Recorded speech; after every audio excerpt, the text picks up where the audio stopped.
नमो नमः। एषः चन्द्रिलः, एषा आरोही। नमो नमः। नमो नमः। सः मन्थनः, सा आरुषि। संस्कृतदिनस्य कार्यक्रमे सर्वेषां हार्दं स्वागतम्। कार्यक्रमस्य आरम्भे वयं ध्येयमन्त्रं वदामः। सर्वे सम्यक् उपविशन्तु। पश्येयुः सडलं भवतु, हस्तौ योजयन्तु, नेत्रे निमीलयन्तु। ध्येयमन्त्रं वदामः। पठामि संस्कृतं नित्यं, वदामि संस्कृतं सदा, ध्यायामि संस्कृतं सम्यक्, वन्दे संस्कृतमातरम्। संस्कृतस्य नैजं सर्वं ददाम्यहं, संस्कृतस्य सदा भक्तो, वन्दे संस्कृतमातरम्। संस्कृतस्य कृते जीवन्, संस्कृतस्य कृते यजन्, आत्मानमाहुतं वन्दे, वन्दे संस्कृतमातरम्, वन्दे संस्कृतमातरम्। अहम् अतिथिं निवेदयामि, कृपया दीपप्रज्वालनं तथा भाणमातुः पूजनं करोतु।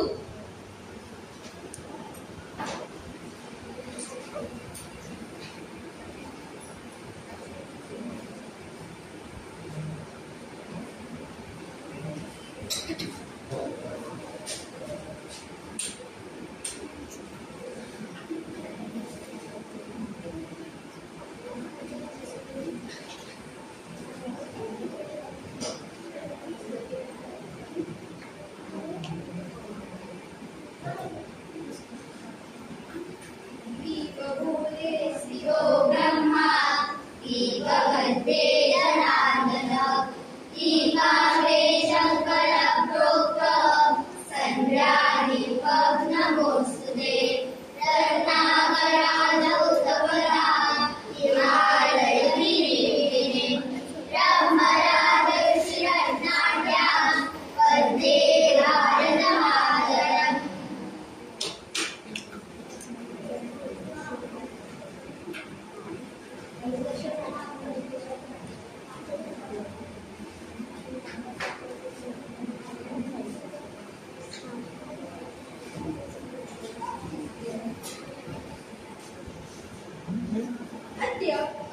अत्र अतिथिरूपेण उपस्थितः अस्ति सौ शीतलप्रसाद महोदय। सा विवेक इति संस्थायाः कार्यालये पुस्तकप्रकाशन विभागे व्यवस्थापिका रूपेण कार्यं करोति। साप्ताहिके बहवः लेखाः अपि सा लिखति। श्री शिवगिरि सेवा संस्थायाः विश्वस्तारूपेण अपि सा कार्यं करोति।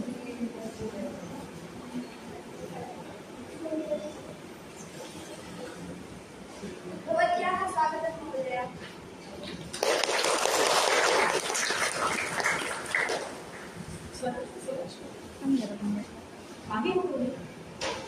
मञ्चे उपस्थितः अस्ति रायगढ़ मिलिटरी विद्यालयस्य पूर्वप्राचार्यः श्री प्रकाश अधिकारी महोदयः।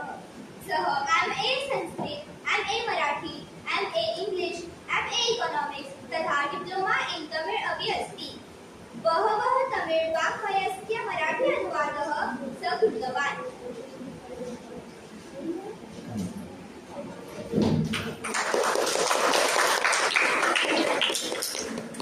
भवतः स्वागतं महोदय। रेंज बता। इदानीं छात्राणां सादरीकरणं भवतु वा?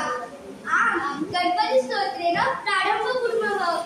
अनुष्का, शिवांश, ऋग्वेदी, स्वराज, ऋत्विका, ओम, संशम, पाल।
विनायकम् एकादशं गणपतिं द्वादशं तु गजाननं द्वादशैतानि नामानि निस्सन्देहं पठेत् नरः न च विघ्नमयं तस्य सर्वसिद्धिकरं प्रभो नित्याति लभते विद्यां धनानि लभते धनं पुत्राणि लभते पुत्रान् दोषाणि लभते गतिं जपेत् गणपतिस्तोत्रं षड्निर्मासैर्फलं लभेत् संवत्सरेण सिद्धिं च लभते नात्र संशयः अष्टभ्यो ब्राह्मणेभ्यश्च लिखित्वा यः समर्पयेत् तस्य विद्या भवेत् सर्वा गणेशस्य प्रसादितः इति श्रीनारदपुराणे सङ्कटनाशनं महागणपतिस्तोत्रं सम्पूर्णम्।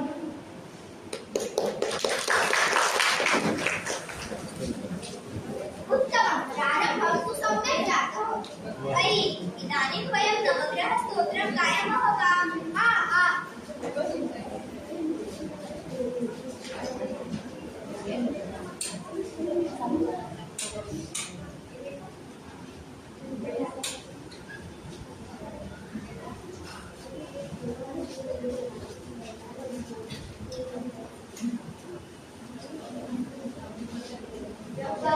सुखसङ्काशं काश्यपेयं महादितिं तमोनिसर्गपापघ्नं प्रणतोऽस्मि दिवाकरं दर्शङ्कतुषाराभं क्षीरोदानवसम्भवं नमामि शशिनं सोमं शम्भोर्भूतभूषणं धरणिगर्भसम्भूतं विद्विकान्तिसमप्रभं कुमारं शक्तिहस्तं च मङ्गलं प्रणमाम्यहम् देयं बलिताश्यामं पूर्वेणाप्रतिमं सौम्यं सौम्यगुणोपेतं तं बुधं प्रणमाम्यहम् देवानां च ऋषीणां च गुरुं काञ्चनसन्निभं बुद्धिभूतं त्रिलोकेशं तं नमामि बृहस्पतिं हिमकुन्दमृणालाभं दैत्यानां परमं गुरुं सर्वशास्त्रप्रवक्तारं भार्गवं प्रणमाम्यहम् नीलाञ्जनसमाभासं रविपुत्रं यमाग्रजं छायामार्तण्डसम्भूतं तं नमामि शनैश्वरम् अर्धदायं महावीर्यं चन्द्रादित्यविवर्धनं सीतागर्भसम्भूतं तं राहुं प्रणमाम्यहम् पलाशपुष्पसन्त्राशं तारकाग्रहमस्तकं रौद्रं रौद्रात्मकं घोरं तं केतुं प्रणमाम्यहम् इति व्यासोद्गीतं यं पठेत् सुखसायकम् जीवावायदिवारात्रौ विघ्नशान्तिर्भविष्यति नरनारीगृहाणां च भवेत् स्वप्ननाशनम् ऐश्वर्यमतुलं तेषाम् आरोग्यं पुष्टिवर्धनं ग्रहनक्षत्रजा वीरा तस्करार्धी समुद्भवा तार्गर्वा प्रशमं यान्ति व्यासो भूतेन संशयः इति श्रीव्यासविरचितं नवग्रहस्तोत्रं सम्पूर्णम्।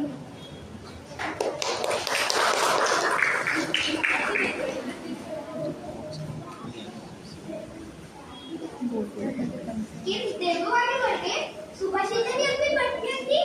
हा शृणु तू.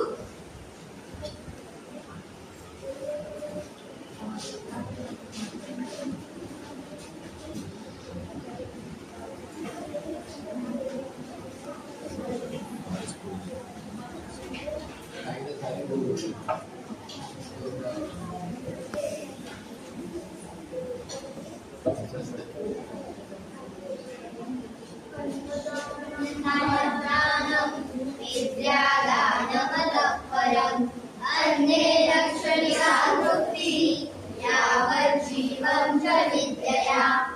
अन्नस्य दानं महत्दानम् अस्ति, किन्तु विद्यादानं ततः अपि श्रेष्ठम्।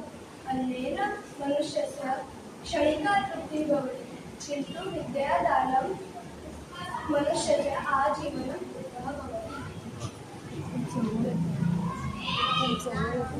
लोभो व्याधि नास्ति क्रोधसमो रिपुः नास्ति दारिद्र्यवद्दुःखं नास्ति ज्ञानात् परं सुखम् लोभसदृशः अन्यः लोभः नास्ति, क्रोधसदृशः अन्यः शत्रुः नास्ति, दारिद्र्यसदृशम् अन्यत् दुःखं नास्ति, ज्ञानसदृशम् अन्यत् सुखं नास्ति। येणारच आहे ती आता त्याला नाही करू शकत काही हेच प्रदर्शन बरोबर आहे. उत्तमम् इतोपि किमपि अस्ति वा? एकं गीतमस्ति अनन्तरम् एका नाटिका अपि अस्ति। नाटिका बहु उत्तमम्। आदौ गीतं शृणुमः।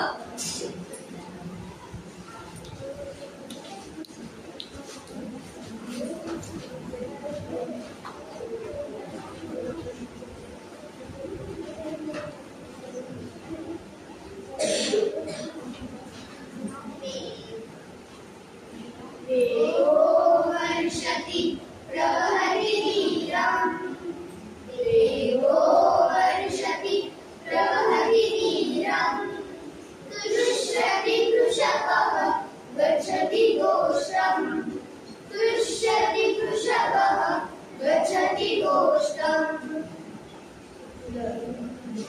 रोदति च वृषभम् फलमपि वहति कर्षति क्षेत्रम् वपति च बीजम् दयति च वृषभम् फलमपि वहति कर्षति क्षेत्रम् वपति च बीजम् देवो वर्षति प्रवहति धीरम् देवो वर्षति प्रवहति धीरम् तुष्यति कृषकः गच्छति गोष्ठम् तुष्यति कृषकः गच्छति गोष्ठम् रोहति सस्यम् फलति प्रकामम् भवति समृद्धिः मनकुलवृद्धिः रोहति सस्यम् फलति प्रकामम्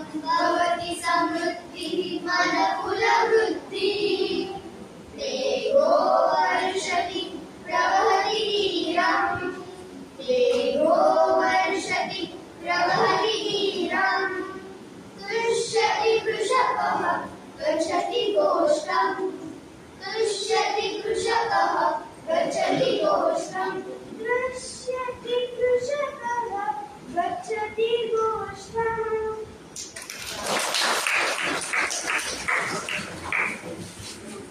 इदानीं नाटिका। नाटिकायाः नाम किम् अस्ति? वयं पश्यामः जन्तुशाला। जन्तुशाला? आम्, पश्यतु।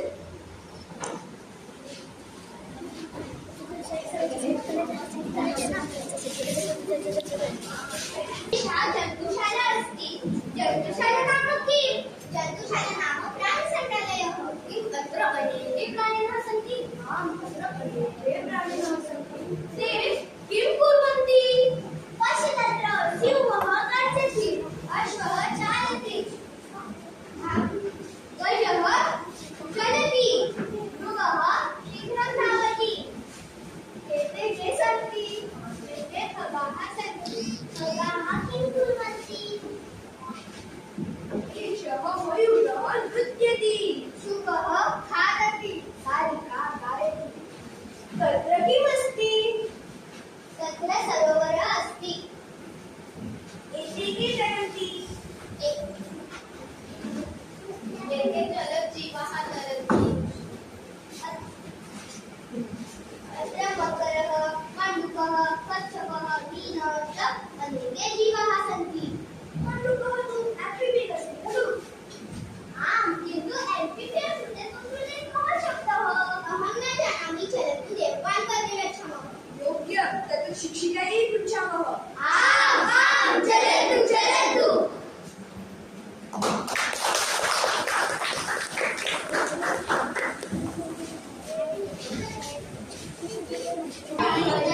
शीघ्रं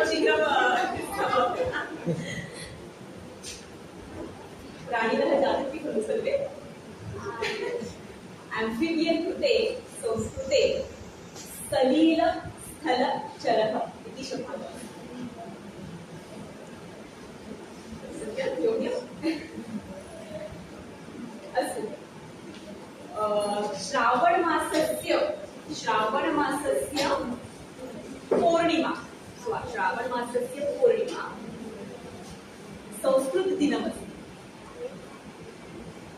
श्रावण महिन्यातली पौर्णिमा म्हणजे ज्याला आपण नारळी पौर्णिमा तो आपला संस्कृत दिवस म्हणून आपण साजरा करतो आणि त्याच्या 3 दिवस आधी आणि 3 दिवस नंतर असा संस्कृत सप्ताह होतो. त्या निमित्ताने आपला हा कार्यक्रम जरा खूपच लवकर घाई सादर केला होता मुलांनी. ठीक आहे, मुलांची पण पहिलीच वेळ होती, त्या मनाने नक्कीच चांगला झाला. तर संस्कृत भारती ही अखिल भारतीय संस्था संस्कृतच्या प्रचार आणि प्रसार याच्यासाठी निर्माण झालेली ही संस्था 1983 मध्ये संस्कृतच्या प्रचार व प्रसारासाठी निर्माण झालेली ही संस्था आज देशभरच नाही तर परदेशात सुद्धा अनेक शाखा आहेत, सगळीकडे काम चालतं आणि संस्कृतचा प्रचार आणि प्रसार हा एकमेव उद्देश असल्यामुळे त्यांचे वेगवेगळे उपक्रम अगदी लहानग्या 3 वर्षाच्या मुलापासून ते 99 वर्षाच्या आजी आजोबांपर्यंत साठी वेगवेगळे उपक्रम संस्कृत भारती सादर करतं. आणि त्याच्यातल्या ह्या देववाणी उपक्रमाच्या संस्कृत दिनाच्या उपक्रमामध्ये तुम्ही सगळेजण सहभागी झाल्याबद्दल तुमचं अभिनंदन.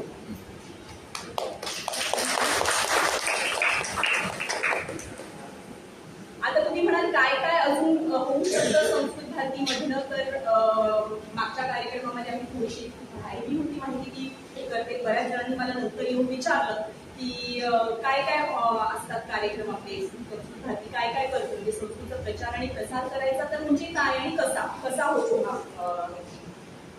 तर सर्वात पहिलं म्हणजे अगदी लहान मुलांसाठी 3 वर्षाच्या मुलांपासूनसाठी आपल्याकडे बालकेंद्र हा उपक्रम आहे, ज्याच्यामध्ये अगदी हसत खेळत पद्धतीने संस्कृत शिकवलं जातं. वही पुस्तकाचा बोजा अजिबात नाही. मुलांना विचाराल संस्कृतच्या वर्गामध्ये काय केलं तर ते फक्त म्हणतील की आम्ही खेळू, म्हणजे गोष्टींच्या माध्यमातून, गाण्याच्या माध्यमातून, खेळाच्या माध्यमातून मुलं संस्कृत शिकतात. त्याच्यानंतरच्या जरा मुलं लिहिता वाचता यायला लागलं मुलांना की मग आपला हा देववाणीचा वर्ग होतो. आता मोठे म्हणतात की ठीक आहे मुलं तर आमची शिकली, पण मग त्याचा सराव त्यांचा कसा काय होत राहणार निरंतर. घरोघरी संस्कृत हे एक ब्रीदवाक्य म्हणू शकतो आपण संस्कृत भारतीचं आहे की घरोघरी संस्कृत पोहोचलं पाहिजे. संस्कृत ही पूर्वी अगदी व्यवहारातली भाषा होती, संभाषणात वापरली जायची अशी भाषा होती आणि ती आता परत कशी करता येऊ शकते का आपल्याला, ह्याच्यासाठी सगळी धडपड, ती कशी व्हावी, परत व्यवहारातली भाषा करता यावी ह्याच्यासाठीची सगळी धडपड. त्याच्यामुळे संस्कृत भारतीचा सर्वात लोकप्रिय असा उपक्रम आहे तो म्हणजे संभाषण शिबिर. 10 दिवसांचं संभाषण शिबिर असतं. 10 दिवस सलग वर्ग होतात. कोणासाठी आहे, वय वर्ष 16 पासून वय वर्ष 99 पर्यंत कोणीही या उपक्रमामध्ये भाग घेऊ शकतो. 10 दिवस सलग 1.5 तासाचा वर्ग असतो, ज्याच्यामध्ये अगदी पहिल्या दिवसापासून तुम्ही संस्कृत बोलायला शिकता. अगदी पहिल्या दिवसापासून, तर त्याच्यामुळे 10वा दिवस पूर्ण होईपर्यंत तर हे आता मुलांनी जे नाटक सादर केलं हे नाटक तुम्ही नुसतं सादरच नाही तर त्याची आखणी सुद्धा करू शकता, ती लिहू सुद्धा शकता पूर्णपणे नाटक संस्कृत मधलं, आणि कुठल्याही विषयावर संस्कृतमधून चर्चा करू शकता. अगदी 10व्या दिवशी संस्कृत शिकायला लागल्यापासून अगदी 10व्या दिवशी हा आहे संभाषण शिबिराचा. तर असे संभाषण शिबिराचे वर्ग आपल्याकडे वेळोवेळी होत जातात. कोणालाही त्याच्याबद्दल काहीही माहिती असेल कधीही माझा नंबर तुमच्या सगळ्यांकडे आहेच, तुम्ही कधीही संपर्क साधू शकता आणि कुठल्याही वर्गाची माहिती घेऊ शकता. त्याच्याशिवाय आपल्याकडे गीता पठण वर्ग आहे, स्तोत्र पठण वर्ग आहे. तर मोठ्यांसाठी हे सगळे सुद्धा वर्ग आहेत.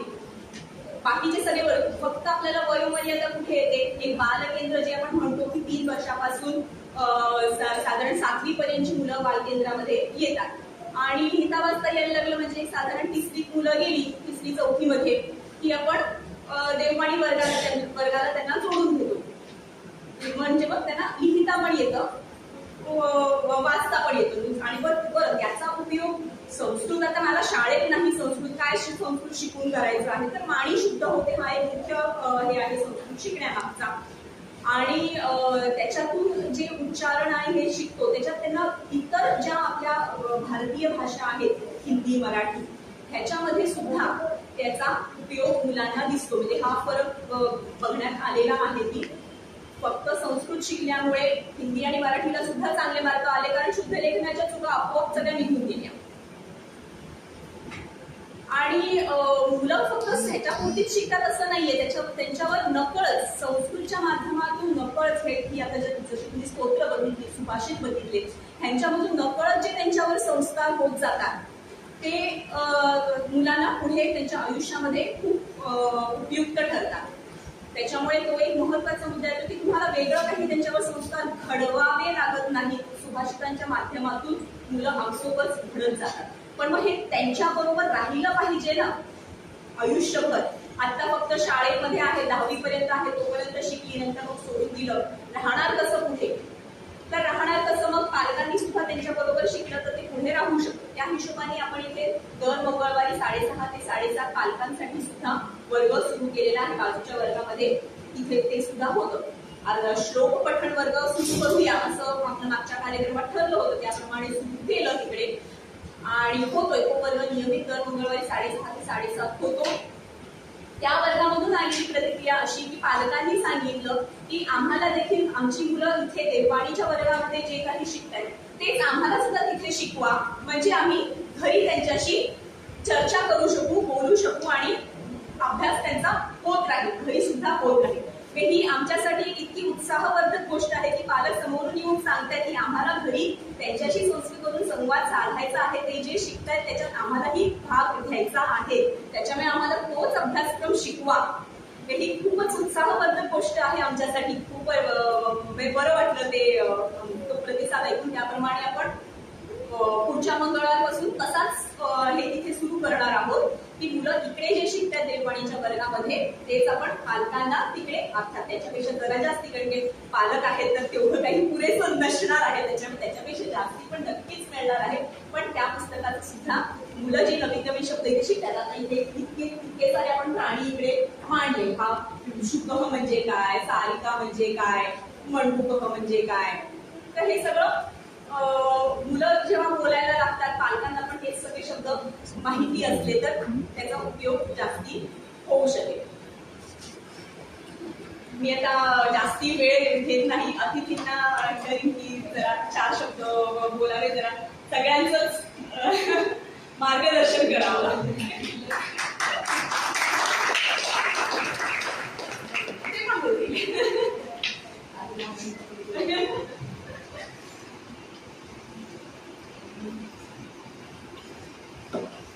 मी काही खूप असं भाषण वगैरे करणार नाहीये कारण मी पण तुमच्यासारखी पालकच आहे. सक्षम मला मुलगा बाहेर बसलेला तो तर मी फक्त आपण एक संवाद साधू असं म्हणते. मुलांसाठी काही थोडेसे प्रश्न विचारते. आज आपण जे सादरीकरण इथे केले ते तुम्ही खूप उत्तम पद्धतीने सादरीकरण केलेले सर्व मुलांनी.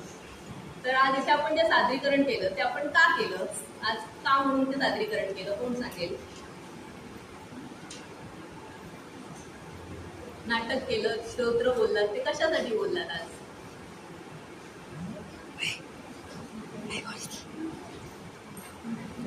नाही सांगत. आज कुठला दिवस आहे संस्कृत दिवस. आपण या संस्कृत दिवसासाठी आज हे इथे सादरीकरण केलं. त्याला विश्व संस्कृत दिन असं म्हटलं जातं.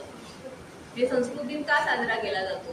संस्कृत ही आपली प्राचीन भाषा आहे आणि तिचं जतन संवर्धन पुनरुत्थान होत राहिलं पाहिजे आणि ते तुमच्या माध्यमातून ते होतंय आचार्यांच्या माध्यमातून होत आहे. त्यामुळे इथे बसलेल्या सर्व पालकांचं आणि आचार्यांसाठी सगळ्यात पहिल्यांदा आपण टाळ्यांनी अभिनंदन करूया.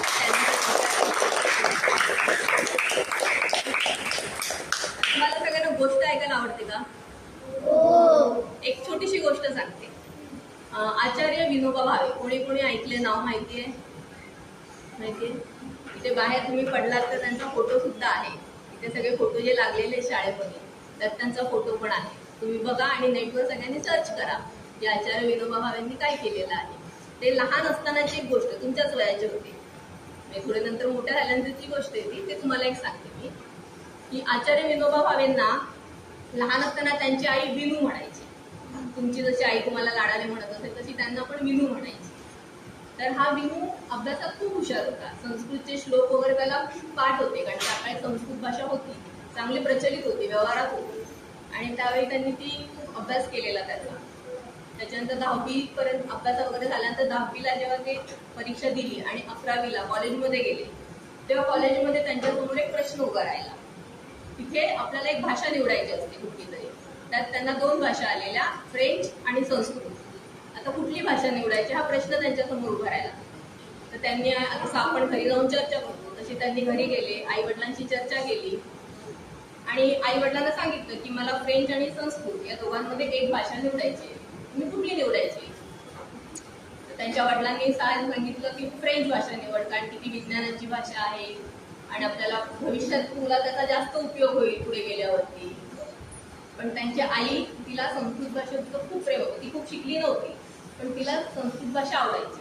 तिने सांगितलं की तू संस्कृत घे कारण ती आपली प्राचीन भाषा आहे आणि ती आपल्याला आली पाहिजे. त्यात वादविवाद झाले, चर्चा झाली आणि शेवटी एक निवडायची होती. तर कुठली निवडली असेल तुम्हाला काय वाटतं? नाही, त्यांना वडिलांनी जे सांगितली फ्रेंच ती भाषा त्यांनी निवडली. त्यामुळे झालं काय, आई थोडी नाराज झाली. आई शिकली नव्हती पण तिला माहिती होतं फ्रेंच संस्कृतचं महत्व किती आहे. त्यामुळे तिने त्याला काय सांगितलं की तू माझा मुलगा आहे आणि तुला संस्कृत ही आपली प्राचीन भाषा आहे आणि ती तुला आलीच पाहिजे, त्यामुळे तू ती शिकली पाहिजे अशी माझी इच्छा आहे. आईवर त्यांचं खूप प्रेम होतं. त्यामुळे आई ती जे म्हणाली ते त्यांच्या मनाला भिडलं. किती 11वीत असतानाची गोष्ट आहे. आणि त्यानंतर त्यांनी ठरवलं की मी संस्कृतचा अभ्यास पूर्ण मनापासून करणार. सगळे त्यासाठी त्यांनी स्त्रोत वगैरे येते त्यांना पाठवतेच मंत्र वगैरे, पण त्यासाठी त्यांनी कॉलेजमध्ये जरी फ्रेंच विषय घेतला तरी कॉलेजमध्ये लायब्ररी असतात, वेगवेगळे पुस्तकं असतात. त्या पुस्तकातून संस्कृत भाषेत इतकं प्रभुत्व मिळवलं की पुढे जाऊन मोठे झाल्यानंतर त्यांनी जी आपली भगवद्गीता आहे संस्कृत त्याचं मराठी अनुवाद केला आणि त्याला गीताई म्हणून पुस्तक प्रसिद्ध आहे. मराठी पूर्ण साहित्यामध्ये गीताई, विनोबांची गीताई हे पुस्तक सगळ्यात जास्त खपलं जाणारं पुस्तक आहे, म्हणजे विक्री झालेलं पुस्तक आहे. त्यामुळे भलेही तुम्हाला शाळेत, म्हणजे आता मला सांगायचं आहे की तुम्हाला शाळेत असेल संस्कृत किंवा पुढे जाऊन कॉलेजमध्ये असेल नसेल, जसं मॅडम सांगितलं तुम्हाला आचार्यांनी की संस्कृत भाषा पुढे असेल नसेल माहीत नाही पण तुम्ही ती शिकत राहिली पाहिजे. म्हणजे ती जिवंत ठेवण्याचं काम हे आता तुमच्या सर्वांवर आहे. आचार्य तुम्हाला शिकवत आहेत, जसं मी मुलांना आहे तसंच पालकांसाठी पण वेगवेगळे उपक्रम इथे राबवणार आहेत. त्यामुळे पालकांनी पण त्याच्यात भाग घेतला पाहिजे आणि मुलांनी ती भाषा जिवंत ठेवण्यासाठी प्रयत्न केले पाहिजे. नवीन नवीन शिकलं पाहिजे. शाळेत नाहीये, कॉलेजमध्ये नाही, मग आम्ही कशाला संस्कृत शिकू असा विचार नका करू. तुम्ही ती शिका. पुस्तकं आहेत, लायब्ररी आहेत, आपण तिथे जाऊन ते शिकलं पाहिजे. आणि सगळ्यात शेवटी एक सांगितलं की आचार्यांनी जे सांगितलं की संस्कृत भाषा कशाला शिकायची, याचा काय उपयोग आहे. म्हणजे मी कॉलेजला असताना मलाही हा प्रश्न पडत, मी 10वीपर्यंत संस्कृत घेतलं, 12वीपर्यंत संस्कृत घेतलेले, पण पुढे गेल्यावर मलाही प्रश्न पडलेला. पण तेव्हा आम्हाला अशा आचार्य मिळाल्या नाहीत सांगायला पुढे जाऊन काय उपयोग होईल. त्यामुळे तो विषय माझा 12वी नंतर सुटला. पण तुम्हाला तेवढा चांगला आचार्य मिळाले आहेत. संस्कृत भारतीसारखी संस्था आहे जी तुम्ही शेवटपर्यंत त्या टचमध्ये राहिलात तर तुम्हाला नक्कीच या भाषेचा उपयोग होईल. आणि यासाठी तुम्हाला काय करायचंय तर किमान मंगळवारी तुमचा क्लास असतो हा, तर रोज न चुकता मंगळवारी तुम्हाला इथे यायचंय आणि तुमच्यासोबत तुमच्या आजूबाजूची जी मुलं आहेत, तुमच्या वर्गातली असतील, क्लासमधली असतील, आजूबाजूला राहतात त्याचे, त्या मुलांना पण तुम्ही इथे घेऊन या.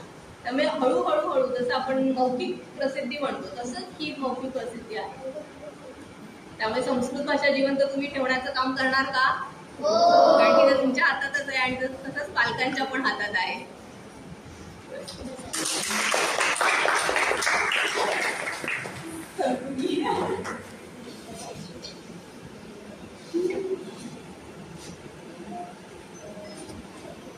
प्रथम तुम्ही सर्वांचं कौतुक. हा युक्त मला छान वाटलं ऐकताना. चंद्रोज्ज्वला न स्नानं न विलेपनं न कुसुम नालंकृता मूर्धया वाण्येका समानं करोति पुरुषं या संस्कृता धार्यते क्षीयन्ते भूषणानि सततं वाग्भूषणं भूषणं. केयूर हा एक दागिना आहे.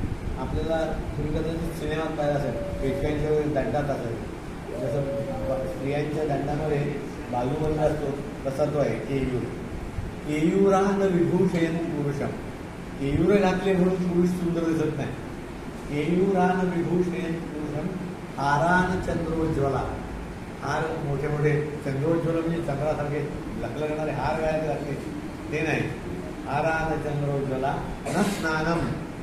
4-4 वेळा घडे होतं, अंगावर पाण्याचे घडे होतो, तुमचे शरीर शुद्ध होईल, पण त्यांनी सौंदर्य वाढेल असं नाही. न स्नानम न विलेपनम. चंदन लावा, हे लावा अंगाला, वेगळ्या प्रकारची कस्तुरी लावा. न स्नानम न विलेपनम न कुसुमम. तुझ्या डोक्यात घातली गायल मारणी नाही. न स्नानम न विलेपनम न कुसुमम नालंकृता मूर्धया. आणि सजवलं स्वतःला, मुकुट घातला डोक्यात नाही. मग वाण्येका समानं करोति पुरुषम. वाणी ज्याची शुद्ध तोच सुंदर दिसतो, कारण त्यांनी शब्द उच्चारल्याबरोबर लोक ते ऐकू लागतात. आणि संस्कृतची गंमत अशी आहे, भारतातल्या कुठल्याही भाषेमध्ये तुम्ही जा, संस्कृत शब्दाचा वापर झालेला आहे. संस्कृत इतकी आहे भारताच्या सर्व भाषांमध्ये गुंतलेली. आपण जर मराठीचा जन्म संस्कृतमधून झाला तर म्हणतो, पण तुम्हाला नवल वाटेल दक्षिणेतल्या सर्वात जुनी भाषा जी आहे तामिळ, तिला संस्कृतची तोलाची भाषा म्हणतात. तिच्यामध्ये सुद्धा संस्कृत शब्द आहे. विशेष आहे ही देवाणघेवाण संस्कृती फार मोठ्या प्रमाणात केली. इंग्रजीमध्ये संस्कृतचे शब्द जे मराठीमध्ये आपण वापरतो असे 2000 शब्द वापरले जातात. इंग्रजी भाषा खूप मोठी जाडी भाषा आहे. खूप शब्द इंग्रजी भाषेमध्ये 20,000 शब्द. बनवाशाला 14,000 शब्द यायचे. आपण इथे बघायला लागते 7,000 शब्दांवर आपल्याला क्वचित येते. पण ही जी संस्कृत इंग्रजी भाषा आहे ती समृद्ध करायला संस्कृती मदत केली आहे, विशेष आहे. आणि त्यांनी ते स्वीकारले शब्द.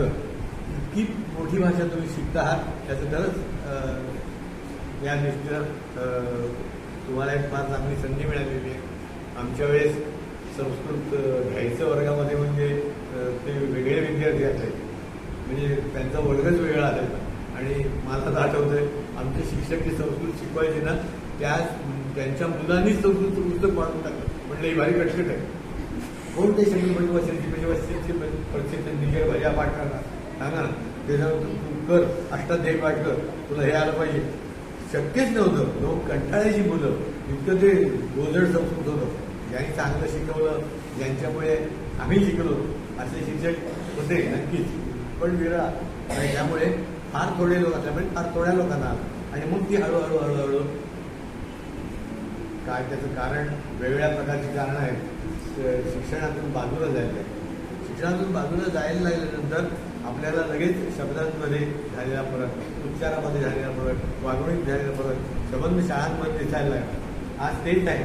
आणि म्हणून हा उपक्रम सर्वात चांगला आहे, कौतुकाचा आहे. कारण असं आहे की खरंच संस्कृती काय, नुसतं संस्कृतीची गप्पा म्हणून होत नाही. त्याप्रमाणे वागणं आणि एकतरी आदर्श समोर आणणं यांनीच ते शिकलं जातं. आणि ते तुम्हाला चांगली संधी मिळालेली आहे. तुम्ही शिका. आणि मला विशेष कौतुक असं आहे की पालक सुद्धा त्याच्यामध्ये सहभागी व्हायला लागले. याचा अर्थ असा की चांगलं परिणामकारक हे सगळं चाललेलं आहे काम. आमच्या कुटुंब हे करतात त्यांचं मला कौतुक अशासाठी वाटतं काय हिला संस्कृताविषयी नव्हता. ती संस्कृत शिकली स्वतंत्र आणि मग ती म्हणून मला त्याचंही फार मोठं कौतुक आहे की ती शिकली आणि ती आता शिकवते. शिकवल्यानंतर ते अधिक चांगलं होतं. म्हणून पालकांचा जो उद्देश आहे ते आम्हाला मुलांशी संवाद साधता यासाठी संस्कृत शिकावं वाटतं. फार छान. तुम्ही शिकलात आणि शिकवू लागलात की तुमचा अधिक प्रगल्भ होता. त्याच्यात हा अतिशय चांगला उपक्रम आहे. त्याच्याबद्दल आम्ही देणार काय तुम्हाला आता फक्त शुभाशीर्वाद देणार. तुम्ही यशस्वी व्हा, याच्यामध्ये प्रावीण्य तुम्हाला मिळो आणि संस्कृतासारखी सुंदर भाषा आणि प्राचीन भाषा तुम्ही शिकता आहात ज्यामध्ये फार मोठं साहित्य वाङ्मय आहे की ज्याचा उलगडा आपल्याला अजून व्हायचा आहे. हजारो ग्रंथ असे आहेत की जे आपण पाहिलेच नाही, वाचलेच नाही, त्यांचा उलगडा कोणी केला नाही. त्यातले काही ग्रंथ तुमच्यापर्यंत आता यामुळे येतील आणि तुम्ही त्यात अधिक सखोल अभ्यास कराल अशी अपेक्षा व्यक्त करतो. हा उपक्रम चालू ठेवल्याबद्दल संस्कृत भारतीचे मी आभार मानतो. खरं आभार मानायचं कारण आहे त्यांचंही कौतुक करायला हरकत नाही आणि म्हणून हे जे चालवत आहेत उपक्रम त्यांचं कौतुक करतो आणि मला इथं बोलण्याची संधी दिली याबद्दल तुमचे सगळ्यांचे आभार मानून माझे 2 शब्द संपवतो. कार्यक्रम आपण संपवूया शांतिमंत्राने, पण मुलांसाठी त्याच्यानंतर एक जरा खाऊ आहे तो घेऊनच मुलं बाहेर पडतील. सर्वे सम्यक उपविशन्तु कशेरुं सरलः भवतु हस्तौ योजयन्तु नेत्रे निमीलयन्तु शान्तिमन्त्रं वदामः. सर्वे भवन्तु सुखिनः सर्वे